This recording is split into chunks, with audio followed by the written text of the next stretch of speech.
আসসালামু আলাইকুম viewers, easy learning computer চ্যানেলে আপনাকে স্বাগতম। ভিউয়ার্স, আজকে আমরা কিবোর্ড সম্পর্কে জানবো। তো ভিউয়ার্স, ভিডিও শুরুতেই বলে রাখি, যারা এখনও চ্যানেলটি সাবস্ক্রাইব করেনি অবশ্যই চ্যানেলটি সাবস্ক্রাইব করবেন এরকম নতুন নতুন ভিডিও পেতে চাইলে পরে।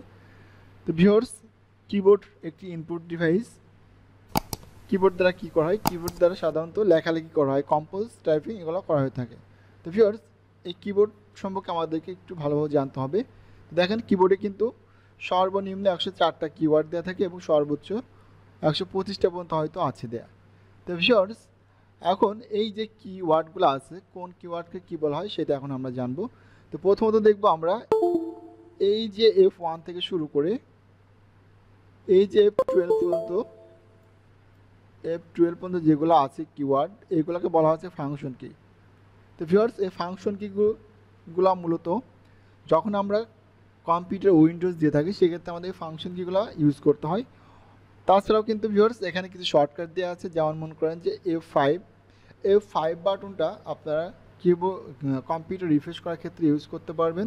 এরপর ভিউয়ার্স কন্ট্রোল F4তে আমরা সরাসরি যে কোনো প্রোগ্রাম ক্লোজ করতে পারি। এছাড়া আমাদের এখানে যে F11 আছে, এইটার সাহায্যে আমরা খুব সহজেই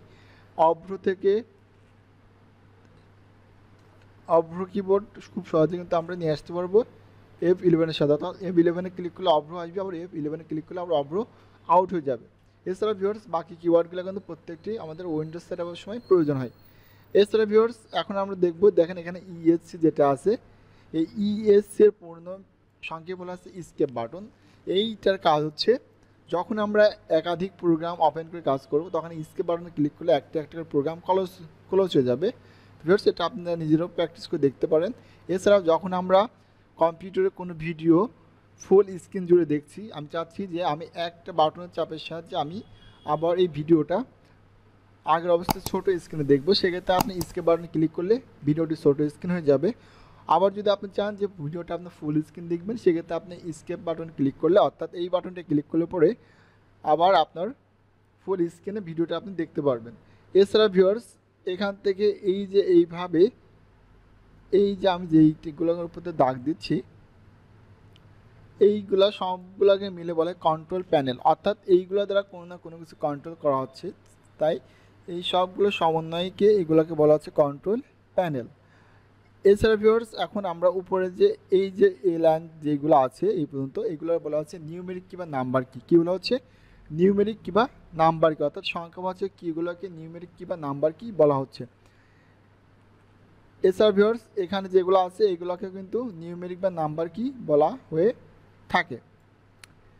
এরপর ভিউয়ার্স এই যে আমাদের ABC থেকে শুরু করে এই যে এখান থেকে যেগুলো আছে এইগুলোকে বলা হচ্ছে কি অ্যালফাবেট কি। কী বলা হয়? অ্যালফাবেট কি। অর্থাৎ এই যে এর মধ্যে যা কিছু আছে সবগুলো কীগুলো হচ্ছে আমাদেরকে অ্যালফাবেট কি বলা হয়ে থাকে। এরপর ভিউয়ার্স এই যে এখানে যে 9টা বাটন দেওয়া আছে, দেখেন এখান থেকে এই যে 9টা বাটনগুলো আছে এইগুলোর কিন্তু বিশেষ বিশেষ কিছু কাজ আছে, এই জন্য এগুলোকে বলা হচ্ছে স্পেশালাইজ কি। এগুলো কি বলা হয়? এগুলোকে বলা হচ্ছে স্পেশালাইজ কি। তো এইগুলো কিন্তু প্রত্যেকটির কাজ আছে, যে কাজগুলো সম্পর্কে ইনশাল্লাহ আমি পরবর্তীতে ভিডিও দিব। এরপর ভিউয়ার্স এই যে এখানে 4টা যে চিহ্ন দেওয়া আছে এই 4টাকে বলা হচ্ছে অ্যারো কি বলা হয়। কী বলা হয়? অ্যারো কি। তো ভিউয়ার্স এই অ্যারো কির সাহায্যে যখন আমরা কোনো টেবিলে বা এক্স লোয়ার শিটে কাজ করব তখন মাউসের যে কার্সারটা আমরা অর্থাৎ এক ঘর থেকে আরেক ঘরে নিতে পারবো অ্যারো কির সাহায্যে, উপর নিচ ডানে বামে করতে পারবো।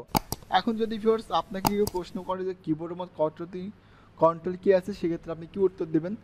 এটা কিন্তু টোটালটা মিলে একটা কন্ট্রোল প্যানেল বলা হচ্ছে, কিন্তু সবগুলো কিন্তু আপনি কন্ট্রোল কি বলতে পারছেন না। কিবোর্ডে মূলত কন্ট্রোল কি আছে 2টা, এই একটা আর এই একটা। এরপর ভিউয়ার্স যদি আপনি কি প্রশ্ন করে যে কিবোর্ডে অল্টার বাটন কয়টা আছে, সেক্ষেত্রে আপনি কি উত্তর দেবেন?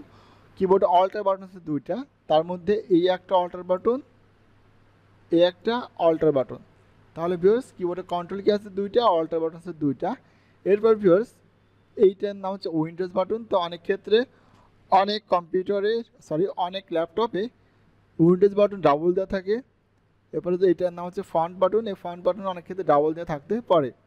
এরপর ভিউয়ার্স কিবোর্ডে শিফট আছে কয়টা? শিফট আছে 2টা, এই একটা শিফট, একটা শিফট।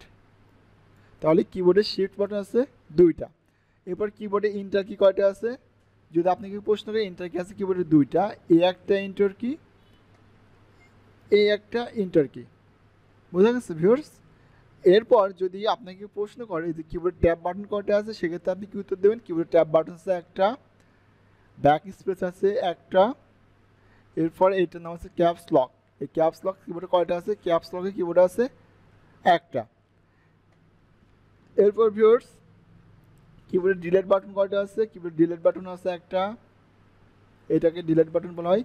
তো ডিলিট বাটনে কিন্তু দারুণ কি একটা কাজ আছে, যেই সম্পর্কে আমি কিন্তু আগে একটা শর্ট ভিডিও তৈরি করেছিলাম, যে যারা এখনও দেখেন অবশ্যই ভিডিওটি দেখবেন, দেখলে কিন্তু আরও বিস্তারিত কিছু জানতে পারবেন।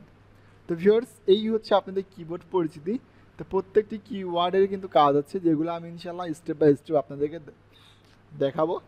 তো ভিউয়ার্স যদি ভিডিওটি দেখে আপনারা উপকৃত হয়ে থাকেন, তাহলে অবশ্যই একটি লাইক করবেন এবং চ্যানেলটি সাবস্ক্রাইব করে রাখবেন, যাতে নতুন নতুন ভিডিও আপলোড দিলে খুব সহজে আপনার নোটিফিকেশন পেতে পারেন এবং কাজগুলো শিখতে পারেন। তো ভিউয়ার্স আজ এই পর্যন্তই, সবাই ভালো থাকবেন, সুস্থ থাকবেন।